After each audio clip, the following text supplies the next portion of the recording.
Ladies and gentlemen, welcome back to another very special, as always, episode of the Hyperconscious Podcast. Today's guest is a doctor, a CEO, a bodybuilder bigger than both Alan and myself, an entrepreneur, the host of the 1% podcast, and the creator of the Camp Transformation Center. We are sitting down with the amazing Sam Bakhtiar. How are you doing, my man?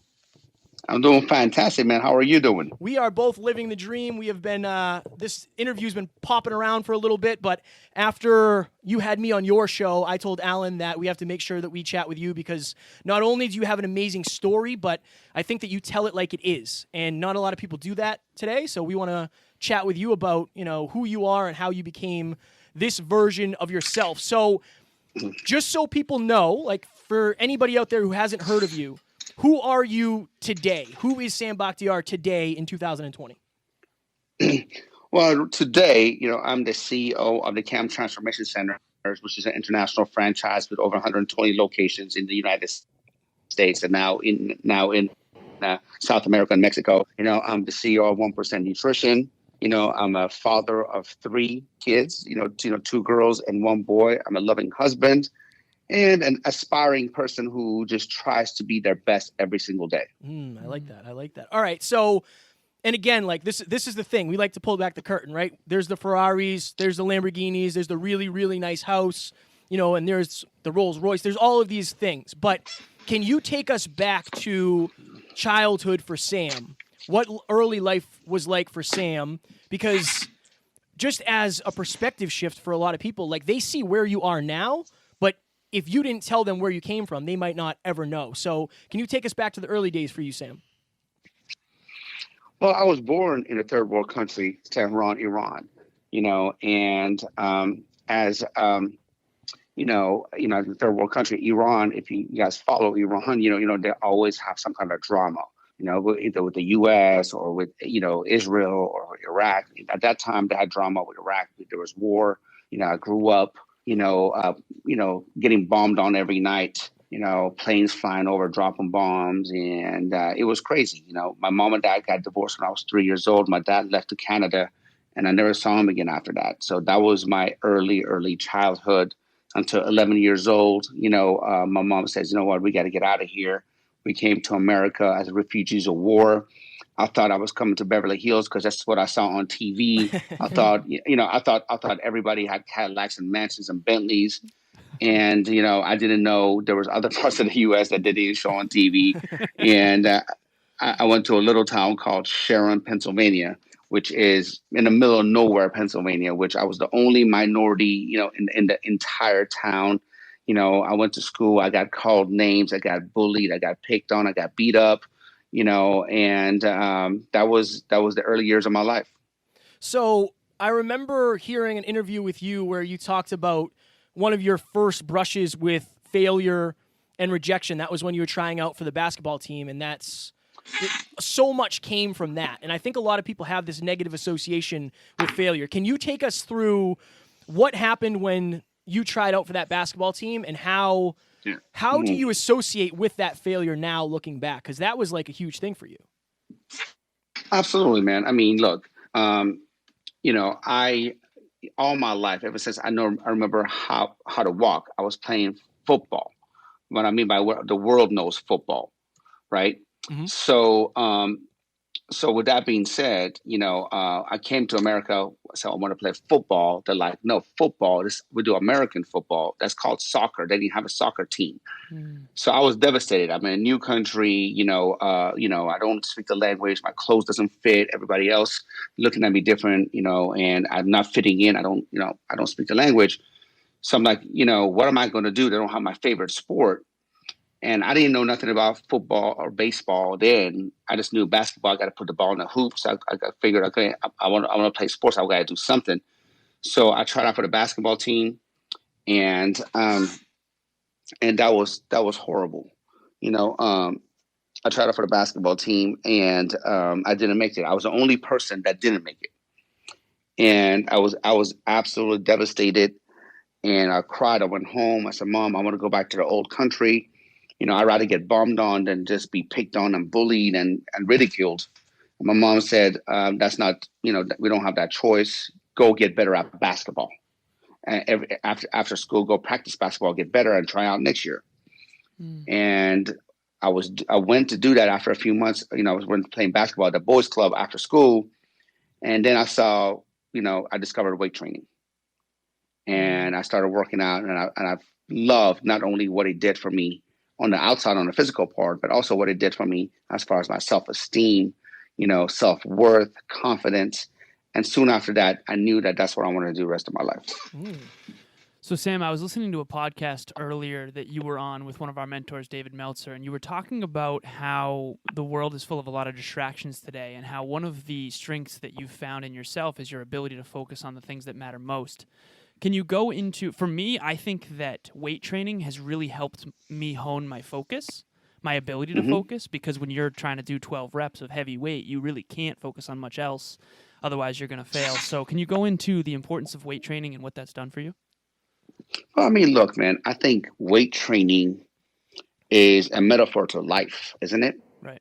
I mean, in life, you have to overcome obstacles.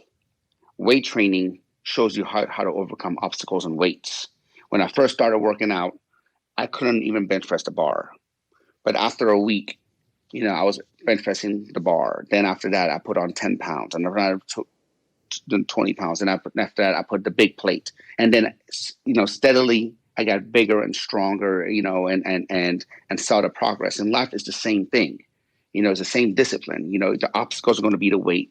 You have to overcome it. And no matter where you get, no matter how strong you are, no matter who you are, there's always going to be more weights. There's always going to be more obstacles in life. And you have to understand that that's just part of life. Sam, so you get cut from, or you don't make the basketball team, you focus in on fitness. Take us along to, how long did it take you to become a world-class bodybuilder? And then what was next for you in life? It's funny, man, because you have like so many different things that have happened to you in so many different parts of your life that, you have all these lessons in each one. What did bodybuilding teach you? And then how did you get into the supplement company of your own? Well, the bodybuilding part, man, I mean, I got infatuated with the physical part, and I started studying everything that was out there for anatomy, physiology, biomechanics, supplementation. I got a monthly allowance. I would take it to GNC and buy the latest potion or pill and do a set and take a pill and check myself out in the mirror. I would literally, man, I would pop a pill. I'm like, did something change? Was something change? I would pop it in the amino acid. I was so infatuated with that, man. And growing up, my mom said, Sam, you can only be three things in life: doctor, lawyer, or an engineer. And I preferred a doctor. So I went to school at Penn State. While I was doing personal training, I started getting my, studying for my pre-med degree, and I took all the courses that had to do with anatomy, physiology, biomechanics, and nutrition, because I wanted to learn the ins and outs of the human body. I wanted to make myself bigger, stronger, faster, leaner. And that's, when I was going to college, it was so fulfilling for me to be able to apply what I know and help other people. I literally I started changing people's lives, and I got addicted to the feeling of helping somebody else achieve their goals. And that's when I knew that, one day when I'm done with the school, I want to do this full time. I want to be able to change people's lives by introducing them to exercise and better nutrition and better supplementation. And I love being a hero when somebody sends me a text or an email. To this day, I get dozens of messages, man, your program changed my life. Oh my God. But, I went to my doctor. He couldn't believe, I'm so much healthier now. And now I can run around with my children. I couldn't do that before. We couldn't conceive to have kids, but I got lost weight and I got healthy. And now we have a kid. These kind of stuff never got old. And that's when I knew that I found my passion. So Kevin and I also like to pull back the curtain on some of the adversities you're going through right now, if you're willing to share them. So you mentioned weight training. No matter how strong you get, there's always heavier weight. And that's an analogy for life. And challenges, adversities come into our lives, and it's overcoming those adversities that make us stronger. What are you going through right now, and what lessons are you taking away from that? My God, man. I mean, here's the bottom line. In life, you are either in a problem, left a problem, or headed towards one. So get used to it. Right. You know what I mean? There's no way around it. So for me, I don't look at anything anymore as, oh my God, it's a problem. It's a problem. Because every single devastation that I had, every single thing that went wrong, like it was my biggest blessing. And so today, we have our issues, man. A lot of times, with the company, we have our ups and downs, and good months and bad months. We have our personnel issues. And, right now I'm dealing with, we had a wrong procedure in place a few years ago. And as far as employee clocking in, clocking out, the problem with having a company is nobody comes and teaches you the proper way of doing things. But if you do something wrong, they come and fine you like crazy. So, so I remember we a couple of years ago, we had a complaint with the labor board, and there was a slight problem with the way people were clocking in. It wasn't the way it was supposed to be done. Nobody, like I said, nobody comes and teaches you that. They assume and next thing you know, they fine us for $8 million. And we kind of fought it, and now we have to pay $1.5 million. So as you get bigger, it's not a matter of, more money, more problems. It's more money, different types of problems. You know what I mean? And those are the kind of things that, you gotta watch out as you climb up a ladder of success. You still have problems, but they're different types of problems, and it requires different types of thinking. So, Sam, for you, like, I listened to a lot of different podcasts and a lot of interviews for you, and you were doing very well when it came to the nutrition, and you had made a career out of that. That company was growing, right? And then you faced adversity with that to the point where you had $300 in your bank account. You didn't know how you were going to pay your bills and pay payroll. What is that like after you feel like, and I'll put it in quotes, like after you feel like you made it? What is it like to fall back down like that? And how do you motivate yourself to keep going? Bro, nothing is worse than that. Nothing is worse than, having some success and losing it. Nothing is worse than getting in great shape and then blowing back up and being fat again. You know what I mean? I mean, we see it with bodybuilders all the time. They look great at the show. 2 weeks later, they look like a fat slob. Yeah.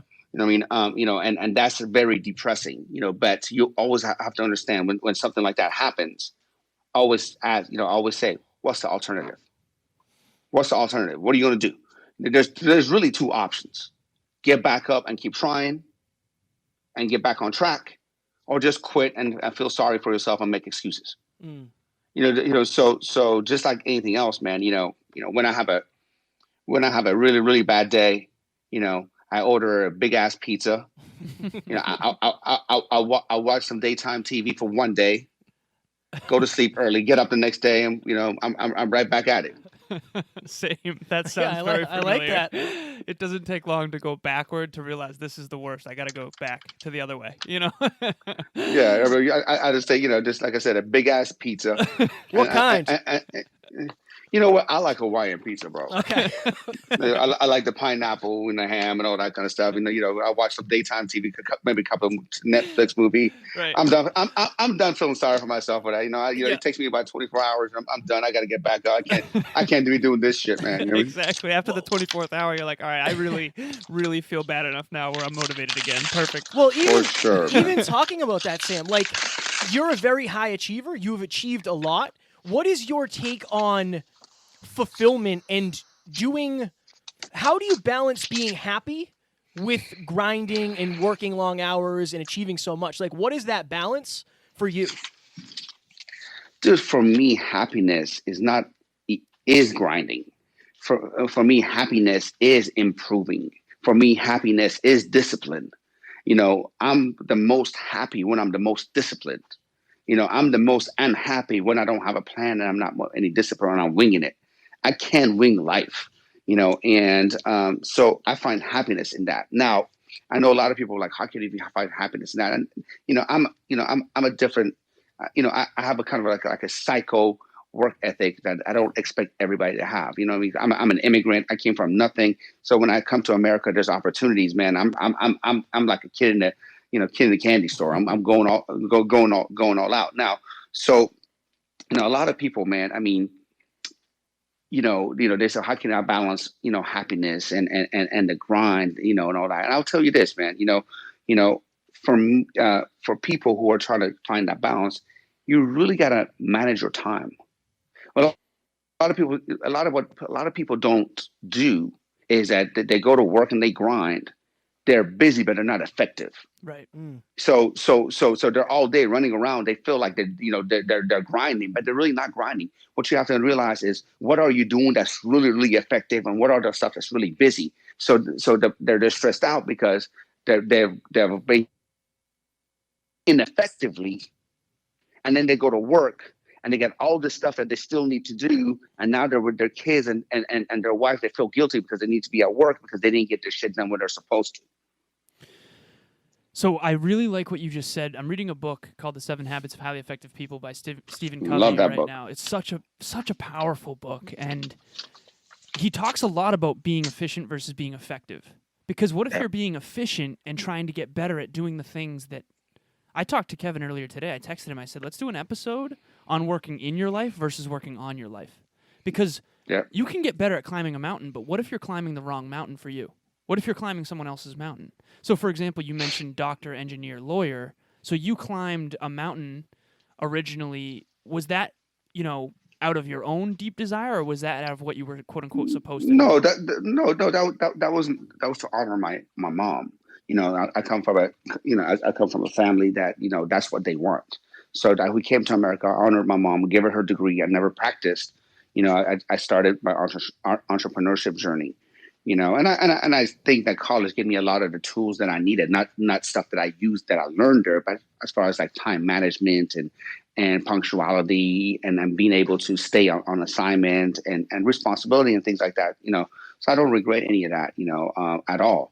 But I love what you just said. Oh my God, I never had anybody say, work on your life, not in your life, which is what we teach in business. Work on your business, not in your business. Right. You just apply it to your life. That was profound, man. Thank you for sharing that with me. Oh, thank you. I appreciate that. One of the questions I wanted to ask you, so I gave a speech once at Clark University, and there was 2 kids. I believe they were from the Middle East, and they were saying that their parents really want them to be doctors. Or no, I'm sorry, engineers, coders, computer engineers. I was an electrical and computer engineer as well. And so I think they related to me because I quit that and chased my dreams. And they said, but we're really, really passionate about soccer.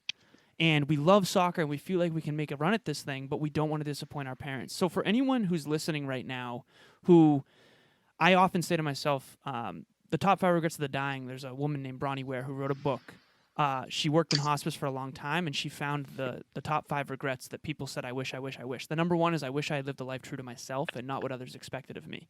So for anyone listening out there who might be climbing, quote unquote, the wrong mountain or a mountain that someone else wanted them to climb, what advice do you have for them to make a shift? So if you're asking me, what advice do I have if they're climbing the wrong mountain? Yeah, like if they're doing something that is predicated on trying to please someone else or what they were supposed to do versus what they really want. Look, the easiest way for someone to be unhappy is to not go after what they want in life and go after somebody else's dream. That's the easiest way for somebody to be unhappy. So at the end of the day, you have to ask yourself, what's going to make me happy? What do I want? What am I passionate about? And you gotta have those hard conversations, man. You gotta have hard conversations with whoever you have to have a conversation with, or sometimes just yourself. You want to make sure you're playing the right game. I mean, for me, you got to be crystal clear on what you want. For me, other than serving God and serving humanity, my top 3 priorities is this: spend as much time with the family in this order. Spend as much time with the family, provide for the family, and stay healthy so I can do 1 and 2. Powerful. I love that. You know what I mean? So if that's my top 3 priorities in life, right? Then what do I need to do? How do I need to allocate my time? What do I need to do every day to make sure those 3 things are happening? So what I do, I'm either in the gym at work or with the family. I don't do anything else. You know, Sounds like us. I don't do anything else. And if you notice, I work out. I work out when the family is sleeping. Because I don't want to take the time away from them. I want to be as efficient as possible. I don't want to, go home from the office one day or be at home working all day, not paying them attention. And when I do finally have some time, oh, by the way, guys, I'll see you, man. I'm going to the gym. Right. No, I can't do that. I can't do that to my kids and my wife. So I get up at 3:00 in the morning. I work out, when they're sleeping, so I can come home, so I can come to work, crush it, so I can get home and spend time with them without my phone, without anything. I can attest to that because I was in the gym the other day and you texted me and said you were getting ready to get a lift in yourself, and I was thinking like 3-hour time difference. Okay, wow, this guy gets up earlier than I do. That doesn't happen often. Oh yeah. Oh, bro. Go ahead. No, go ahead. I was going to say, so you're very focused on getting better, right? Making progress, becoming a better version of yourself, and clearly one of your strengths is your work ethic. If you could be honest with yourself and with us, and you had to admit one of your biggest weaknesses, what would you say it is, Sam?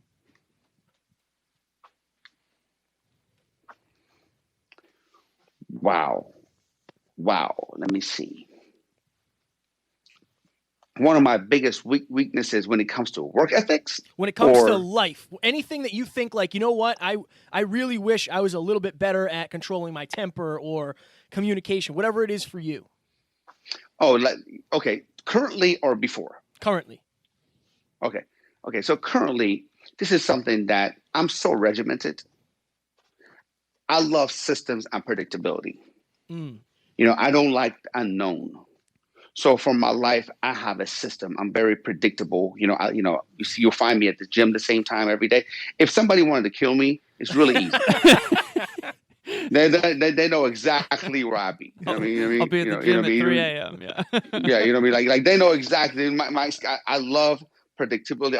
I like that. So every once in a while, I'm not that something happens to the predictability or an event comes, it really kind of puts me in a funky mood. You know what I mean? My wife is the total opposite. My wife, is, she gets up and based on how she feels, she predicts what she's going to do. Right. She's been sheltered. She's been sheltered. She had her mom and dad. Her dad gave her everything, and she never really had to go, make a living or fend for herself or anything like that. So she had that luxury. I never had that luxury. For me to be able to get shit done, I always had to have every second of my day accounted for, productive and all that kind of stuff. So even on the weekends, when all of a sudden, even on the weekends, I want to have some predictability. I want to know what's going on. But she gets up and all of a sudden just throws a hardball at me. Oh, well, let's go to grandma's today. I'm like, shit. I'm like, I'm like, if I say no, there's going to be a fight. You know what I mean? And I mean, but then I go and I'm like, fuck it. I'm like going like, fuck, this wasn't on my fucking schedule. You know what I mean? And that's something I need to be able to be better at, because I've been feeding for myself since I was 14 years old, and that's how I know how to be successful. But at this age, I don't need to be that strict, especially on the weekends. You know what I mean? And so my blessing is also my curse. Well, I appreciate you sharing that because, again, I think one of the biggest indicators of somebody's level of success is their ability to admit their faults. And I think it's hard to admit your faults, but if you don't admit them, you can't change them, right? And you already said, like, I have to do that. Whether or not it's for your wife or your family or whoever it's for, like, you're committed to getting better because you're willing to admit it and then make changes. And most people aren't. Bro, you always have to reflect and self-evaluate on a consistent basis. I used to be the guy who was always, I would fight to be right. If we disagreed, man, I would fight you to be able to prove my point. What shifted? Look, here's what I realized. In life, you got to look at everything as a big picture. And you want to make sure that you win the war, not the battle. Right. You know what I mean? A lot of times, man, we're every day we're trying to win every fucking battle. We're trying to win every battle, but then at the end we lose the war. The book talks a lot about that. It talks about how if you try to win the battle, you may feel good for the moment, but what if you destroyed the relationship, whether it be with your kids Right. or with your... I used to do that. And that's why I asked you. You mean currently or before? Right. Now, for example, let's just say if a customer is, let's just say, somebody returns a bottle of protein that is 90% consumed. And all of a sudden they return it. Back in the day, I'm like, what the fuck you mean you're returning this bottle of protein? You took all of it and now you decided it wasn't good? Sam, that was me. You know what I mean? No, I'm kidding. You know what I mean? That because you were like, well, you're taking advantage of the situation. That was me back in the day. I didn't realize it was bad until after 90% of it was consumed. You know what I mean? And so now I'm like, okay, now look at the big picture. How many percentage of people do that? Less than 1%. Right. Do I want to go and fight this person, which is like less than 1% of the customers, or would I want to win this person as a raving fan? So instead of just fighting with them, now I'm like, hey, Mrs. Jones, I'm so sorry you don't like this, protein, man. I apologize, man. I tell you what, I'm gonna refund your whole money and I will send you a sample of this before you try. Hopefully you like this flavor better. We appreciate you, man, and anytime you need anything, just let us know. Now, instead of losing this customer forever, now I gain a raving fan, and who knows, 9 out of 10 times she's gonna come buy something from later on. Right. But you don't severe relationships. You don't again. This way, I won the war, not the battle. That's a long-term thinking. Can I ask when? So Kevin kind of asked when that shifted. Typically, those mirror moments happen in pain when we really screw something up that we care about deeply. So, for example, if you care so much about this person in your intimate relationship and all of a sudden you lose your temper one time and you see them hurting, it's like, oh, that is me reflecting on my own experiences. Like, that's when I had to look in the mirror and go, okay, maybe I get frustrated and I have a little bit of a temper. And I since acknowledged that and shifted it. So for you, what was it that made you shift from trying to win battles to winning the war, if you're willing to share that? Bro, losing friendships, friendships over dumb shit. Right. Losing stuff that I remember, I lost a good friend. Me and one of my really good friends, man, we had a fallout over some dumb shit. So I mean, dumb. Like, there's no reason to lose a friendship over something so stupid and so minute. But at that time, you're just trying to win and you're trying to be right, And then one day I realized, man, that's not who I want to be. So I really literally one day I made a list of everyone that I've had a relationship with, and for some reason that relationship didn't work out. I mean everyone, and I sent him a text. And I said, hey, man, if I've ever done anything, to hurt you in any way, I want to man up and tell you, I apologize. I appreciate you being in my life, and just want to let you know that, that I'm good with you, man, or whatever. And I even did that with my ex-wife. My goodness. I even did that with my ex-wife, but, I said, hey, I said, you know what? And we had a bitter divorce, fallout. And I could have so much to be mad about. I can have so much, but it's not worth, holding that grudge, holding that thing, because that's going to, weigh heavy on your heart and it's going to affect your attitude. And, even though, I can go on and on and on about things I can be mad about with her, but I just want to say, what, I said, look, no matter what, I just want to let you, I appreciate you, I honor you, you're the mother of my children. And, I hope, and I look forward to raising our kids together and co-parenting, and I said once again, I appreciate you. God bless. That's it. And that changed everything. That changes everything, and so for your listeners that are listening to this right now, do an inventory of all this stupid times that, you had a relationship or something that went wrong. Make it a point that, to reach out and put your ego on the side and just say, you know what, man, life is too short. We're speaking, it was less than a month ago where Kobe Bryant died, right? Yeah. And I don't know about you, but that single thing, as tragic as it was, it made the world a better place. Yeah. Yeah. It brings people together. Yeah. I mean, it made the world a better place, and, Kobe is known for his basketball and what a great father it was and what he did and all that kind of stuff. But I actually think his death has more impact than anything else in a positive way. All right, Sam, we got like 5 minutes left. This is the question I wanted to ask you from the beginning to, again, you hear a lot of people say like, can money buy happiness? And I know we talked a little bit about happiness earlier, and you have a very, I don't want to say comfortable lifestyle because you obviously grind for that, but I was watching an interview and they asked about your cars and you forgot some of your cars. So that's a good place to be. That's a good place to be. But if I walked up to you in the street and said, Sam, I only have one question for you, I would say, does money buy happiness? And if not, what can we say to people who think it will? Well, I will tell you this, when I was broke and all I wanted to do is survive and pay my bills, I thought money buys happiness. So, when I talked to a rich guy or somebody who made it, and they say, "Oh no, money doesn't buy happiness." You know what I told them? I said, "Well, let me find out for myself." I mean, it's easy for somebody to say, So the question is that money does not buy happiness, but you need to get there though to find out. Let me know and not having money guarantees you not happiness. Right.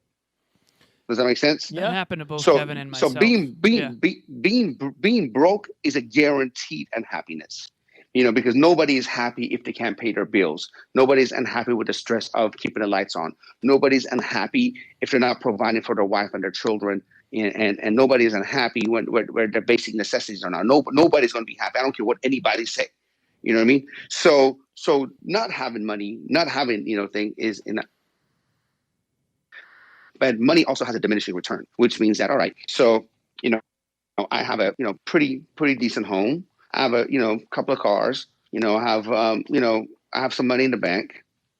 Now, if somebody gives me $100 million tomorrow and says, okay, Sam, I'm gonna give you $100 million, but, you got to work and you're not going to see your kids for a year. Is that worth it for me? Fuck no. It's not worth it for me. You know what I mean? And so if you're not happy with $1,000, then you're not going to be happy with $1 million or $10 million. Happiness comes from within you and from having gratitude of what you have right now, where you at right now, and embracing the journey. My pastor says this, I'm not where I want to be, but thank God I'm not where I used to be. That's powerful. All right. That's a great answer. That's a great answer because, again, like you can ask anybody that, but I like to ask, the Dave Meltzers, right? The people that have the money, but also realize that money only magnifies who you are as a person. All right, Sam, you survived the hyperconscious gauntlet. I want to make sure that you get a chance to plug the 1%er podcast, all your businesses. Where can people find you? Where can they listen? And where can they purchase your supplements? Oh, awesome, man. You can just Google my name, Sam Bakhtiar, SAMBAKHTIAR. All my handle comes up. My supplements are, 1%life.com. And, if somebody wants to have a more intimate conversation with me, they can just text me at 909-200-4015. Easy enough.